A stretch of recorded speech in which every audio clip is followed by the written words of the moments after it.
Toledo, a hub of entertainment, art, and also the crossroads of America.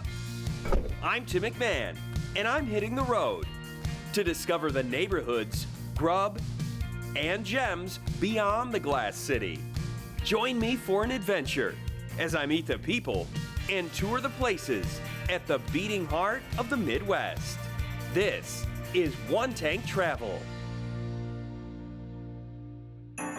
Approaching Ohio's second largest city, the skyline of Cleveland is easily recognizable. But not far from the booming downtown metropolis sits quaint neighborhoods filled with charm and boasting tourist attractions of their own, including the house and street which served as the setting for the holiday classic, A Christmas Story. So this entire neighborhood would actually be used in the movie, but this entire neighborhood was never actually meant for the movie. Bob Clark and Gene Shepard, the guys who wrote and actually would direct the movie, had come to Cleveland because Higbee's was the only department store to say they'd keep their Christmas stuff up to film the movie. But funny enough, they would actually learn about all the steel mills here, try to find one, and show up here on West 11. But when they got here, this house that you'd see in the movie still actually looked like it from the time period they were going to be filming in. So they saw it and got really excited, and the rest of the neighborhood would just come along with it. Now this house you'll see right here is actually the one where Randy would fall down in front of, pushed over by another kid, and Ralphie would have to turn around and come back and pick him back up. Is this part of the tour, or is this something that you kind of just mentioned to people? By the way, you can go down there and see where Randy fell in the snow. Just something that I randomly mentioned to people, because we do try to follow at least a basic outline for our tours, but then all the extra little stuff, it's generally what we prefer, our personal selves in the movie. My favorite things are the mistakes, little inconsistencies, but all those little tiny details that people really love in the movie. I love talking about those things, because people love Randy, even though he doesn't say a whole lot in the movie. He's a blast. I feel like I related to Randy a little bit when I was a kid. I don't know, I was a middle child. I know he's a younger kid, but just kind of, having a good time in his life, but also having little things go wrong here or there. I was definitely the same way. Released in 1983, the film centers on a Midwest working-class family in the 1940s, specifically the imaginative eldest child, Ralphie, and his quest for a Red Ryder BB gun. Much of the film took place inside the Parker family home, both in Cleveland and on set.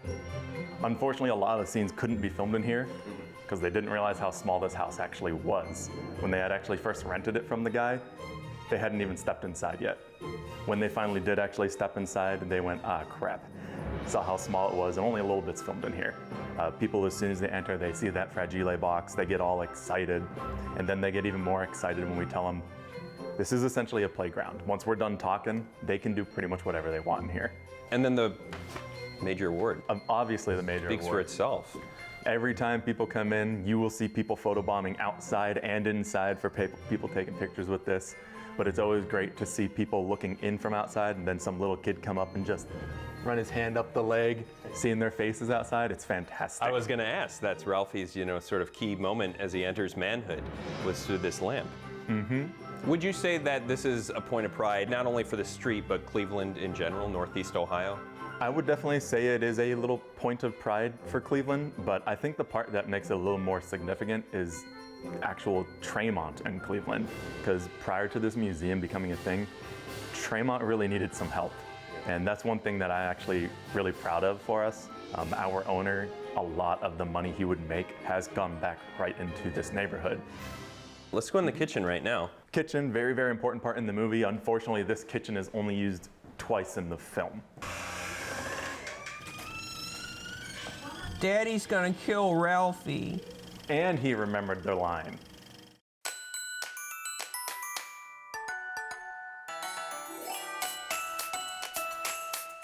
So welcome to Randy and Ralphie's room. Very important part of the movie. Unfortunately, this actual room's not used a whole lot at all. Okay.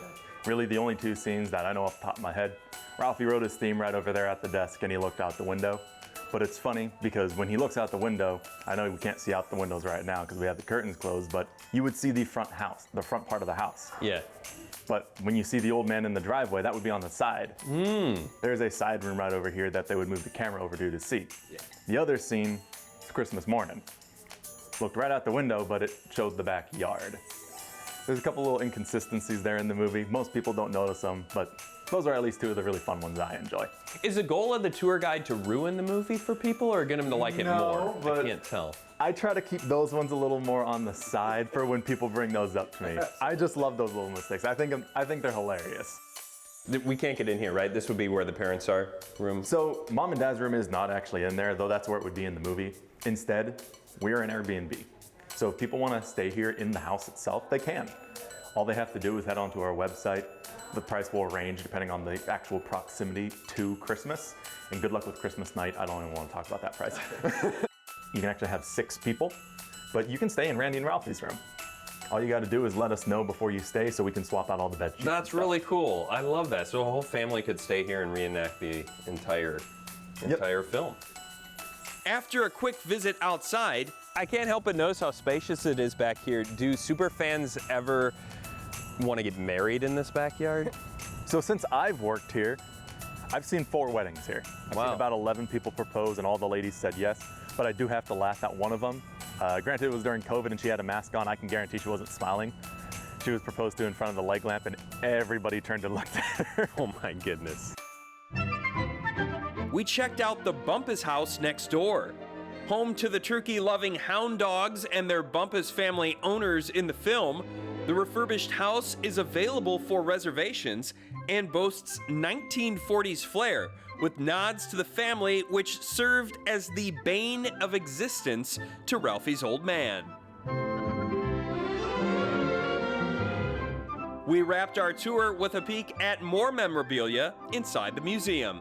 This is the place where, like, if people really have questions about, you know, the making of the film. I mean, we're in front of one leg lamp, so there's numerous ones. How many were in the film? So they made 3 of them actually for the movie.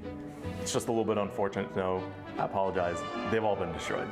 This one is just one of our replicas from the gift shop.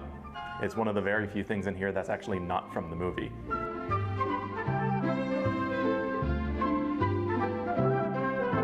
One of the things that stuck out to me was the snow on the wall. So this is all fake snow that they used in the movie. Yeah, so in 1983, it was a little unfortunate. Cleveland didn't receive any snow at all. So they were a little bit worried on how they would do this. Initially, they wanted to get a snow machine, but the only one they could find was at a ski resort that was kind of needing it that year. So instead, they would make up some movie magic. The ingredients they used were just 3 simple things. Firefighter foam, which you can see here, soap suds, which you can see there, and the third one, though not pictured here, is generally used as the top layer, instant mashed potato flakes. I'm glad you brought up potatoes because it's time for lunch, and we're actually going to head across the street to the Rowley Inn and maybe do another Christmas story tie-in as well. Thank you very much. This was awesome, Keith. No problem. I appreciate you taking us on this tour, Christmas Story House. I mean, an awesome, you know, quick little getaway and part of history, not only movie history, but Cleveland history as well. It's really neat. When we return, we head across the street for a Christmas Story feast. But first, the arcade in downtown Cleveland is a sight to behold. Opened in 1890 as the first indoor shopping center in America, the arcade is a must for sightseers to the city and sits adjacent to the vibrant Gateway district. You're watching One Tank Travel on BCAN.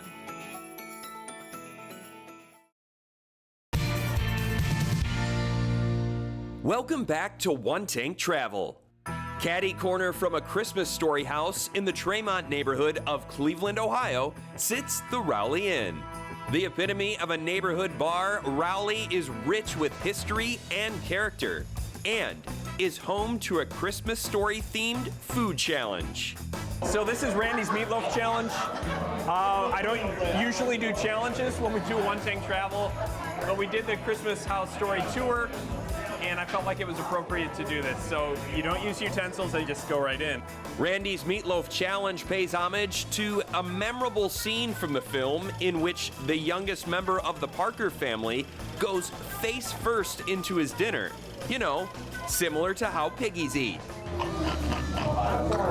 It's every bit as messy as it looks, but also very delicious. That was a motivating bite. I got that, I'm back in the game. And it's not the only delectable item on the Rowley Inn menu, as we found out. Our menu's upgraded, comfort food with a Cleveland twist. The food that you guys are about to eat, you have one of our signature mac and cheese dishes, our 4-cheese mac and cheese made with Gouda, Swiss, mozzarella provolone blend, and Parmesan cheese. And yours is going to be topped with a buffalo chicken, blue cheese. You also got the Randy's meatloaf dinner, which is just meatloaf, roast garlic mashed potatoes, grilled broccoli, and gravy. Our Cleveland shrimp and grits with kielbasi in the sauce, a white wine, garlic, and a little bit of our beer cheese, which is the secret ingredient. Our signature dish that you also got is our loco moski. It's kind of a twist on a Hawaiian classic. Ours is pierogi topped with hamburger patty, gravy, eggs, and fried onions. So you're taking like a lot of these local favorites, giving them almost like a modern gourmet twist, would you say? For sure, for sure. With the Randy's, that is something that you could eat with a knife and fork, but you also offer the challenge to do it a different way. Most people do it with a knife and fork. Some people don't. It's a lot easier. Yeah, it's a lot to do to get a free shirt. I just want to be done at this point. But I love that you offer that. I love the ties to A Christmas Story right down the street. When this was open, obviously you weren't around when the movie was being filmed, but was this like a place where a lot of the crew would come and hang out? Actually, the cast and crew used to use the upstairs as a staging area. The owner at the time kicked his tenants out who lived up there and had the cast and crew basically stay up there to dress and stuff. Apparently, from what I heard, the old man in the movie drank a lot here, quite a bit. Heard he used to go on set a little bit tipsy as well. I can see how you can get caught up in here though. Like you could come in here for like, oh, I'll have a drink, beer, 5-10 minutes, and then 2 hours pass. You're like, you know what? I'm having a good time. Why not stick around? And I think that's a testament to the atmosphere that you guys offer here. Opened in 1906, Rowley Inn catered to the third shift blue-collar workers who built Cleveland. We used to be a shot and beer type place catering to the steel mill workers. We used to open at 5:30 in the morning, 7 days a week. Very rich Cleveland history. We recently changed to 7 o'clock. 5:30 is a bit of a stretch now. Yeah. Well, 7 a.m. is still pretty early. 7 a.m. still pretty early. We do get a lot of early morning business. So it's an inn. So are there rooms that people can Inn rent? is also synonymous with bar. It's an old-timey word. So no, it's not an actual inn per se. However, we do have an Airbnb upstairs. Most people love it. Some people it's a bar. So we're especially our hours. So it's a little noisy, 7 a.m. to 1 a.m.-ish. So most people love it, though. Most people come down, get some food, and have a good time. Having a good time for me meant polishing off the meatloaf challenge. Piece of cake.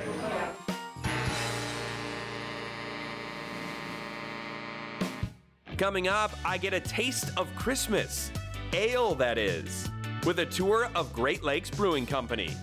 This is One Tank Travel.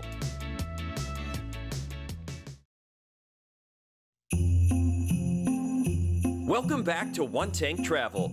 I'm checking out neighborhoods in Cleveland, Ohio, like Ohio City, home to the historic West Side Market. Up and running since 1912, the public market isn't just a spot for locals to grab goods, but also a part of the city's history that shouldn't be missed. Not as historic, but every bit as identifiable to Cleveland is Great Lakes Brewing Company, which is just a short jaunt from the market. We were opened up in 1988, and we are standing at Brew House number 1. This is the original brew house where all of the craft beer magic started in Ohio. We are Ohio's original craft brewery, and these tanks is where we developed our Dortmunder Gold Lager recipe, our Elliott Ness Amber Lager recipe. It really all started here, and what's cool is we're still using these tanks today.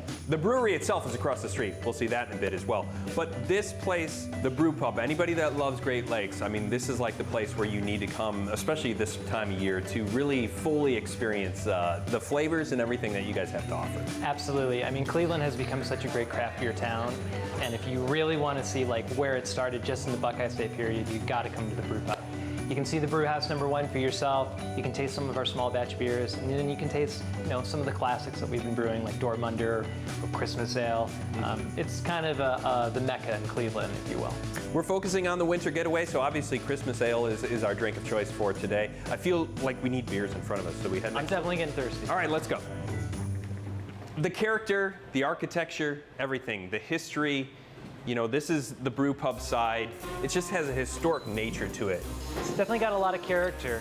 Where we're standing was originally once the Market Street Tavern, and this is the original Market Street Tavern bar. It's believed to be one of the oldest bars still in use in Cleveland. It's a beautiful tiger mahogany wood. You don't really see it around anymore, and it just has a lot of character. It's a very cozy, welcoming kind of historical place. It's one of my favorite bars in Cleveland, and that's with my bias aside. Elliot Ness, that's one of your beers, and there's a reason that you guys have that, right? Yeah, so Elliot Ness, we actually know a lot about. Dan and Pat Conway, the founders of Great Lakes Brewing Company, their mother was his personal stenographer. There's actually a couple of bullet holes surrounding this bar, but the one that's most easiest to see is this bang flag right up here. Now, the legend is that bullet hole was intended for Elliot Ness. Now, there's no way that we can confirm that, but there's a couple things we know. One, Elliot Ness did not carry a gun when he was off duty. We also know that he never claimed that anyone tried to shoot him here, but he loved two things, and that was women and getting pretty drunk. So it's possible maybe he just doesn't remember. He doesn't remember. Either way, it's a really fun story, and it helps us sell beer. A little bit of history, and obviously that's, the namesake of one of your most famous beers. Just as famous, and the reason for my winter visit, the Great Lakes Christmas Ale. Next year will actually be our 30th anniversary of Christmas Ale. We still brew the original recipe. It's kind of become a staple in craft beer of people are brewing this Midwest style holiday ale with honey or ginger or cinnamon or any kind of holiday spices. But ours is the original recipe. We still use real ginger, we still use real honey, we still use real cinnamon. This is a 75-barrel brew house. That means all of the beer that we brew here is beer that's going to be bottled or canned or put into kegs. What's really kind of neat though is over here, this is relatively new, it's our pilot system. It's a 2-barrel brew system. It allows us to really experiment and really kind of brew on a smaller scale, and it can replicate what we did over here onto the big system. So hops are of course what gives a beer bitterness and aroma. And of course you can see that Christmas ale's being brewed too. You can see It's going through there. Yeah. So that's us checking to make sure the color's right as we're doing a transfer of the beer over. That's amazing. Look at all that liquid goodness. So there's like an orange color. Is that from the light, or is it from the tube, or is it from the beer? So beer gets its color from whatever grains we use. The more a barley is roasted or toasted, will be darker it is. So a really dark beer like a porter is a grain that's been toasted for a longer amount of time. All of the color that you're seeing there is coming from the grain. What's kind of amazing about Christmas Ale is it's only available for 2 months out of the year, and yet it is probably our #1 seller in that amount of time. Dan and Pat, when they first brewed Christmas Ale, they just wanted a special holiday beer that they could treat their family and friends and their partners, just as a thank you for all of the support, because opening up Great Lakes back in the 80s, a craft brewery, making your own beer, that was an unheard of thing. Just a totally crazy idea. So Christmas Ale was kind of this idea of like, how can we say thanks to the people we care about the most during the holidays? And it really started with them delivering the beer from out of their cars. But then very quickly, people fell in love with the style. They was like, wow, this is amazing. And every year, more and more people would come and try and get that first taste. And now we have the first pour every year. We do it in late October. And we pour about 1 pint of Christmas Ale for 5 seconds Just insane. for 12 hours straight. It's about 8,000 pints in one day of just Christmas Ale alone. I like that we added the Christmas lights in here, kind of added to the atmosphere a little bit. 2020, people couldn't really get out and do things, but you guys offer tours now, so people can come out and see this whole process and how everything's made, right? Yeah, I tell people, if you really want to experience Great Lakes, see it up and close and personal, you got to come for a tour. Those are available on our website. Our tour guides are the best. Super knowledgeable, super friendly, and of course, there's plenty of beer samples. I love being, I don't know if it's the acoustics, but just I feel comfortable in here. Like in this brewery house, it's not too hot. Usually it could be like 100 degrees. Yeah. But it's a great atmosphere to be in here. The brew pub was amazing. This whole area, Ohio City, with the market and everything was amazing. So thank you very much, Adam. I appreciate it. You know, give the best to the bosses as well, and tell everybody I love the beer. Yeah, it's great. and Merry Christmas Ale to you and Merry everybody Christmas else out Ale there. to you too. That's right. We wrap this winter getaway to Cleveland with a tip of the cap, or rather, a cheers to the hardworking one-tank travel crew.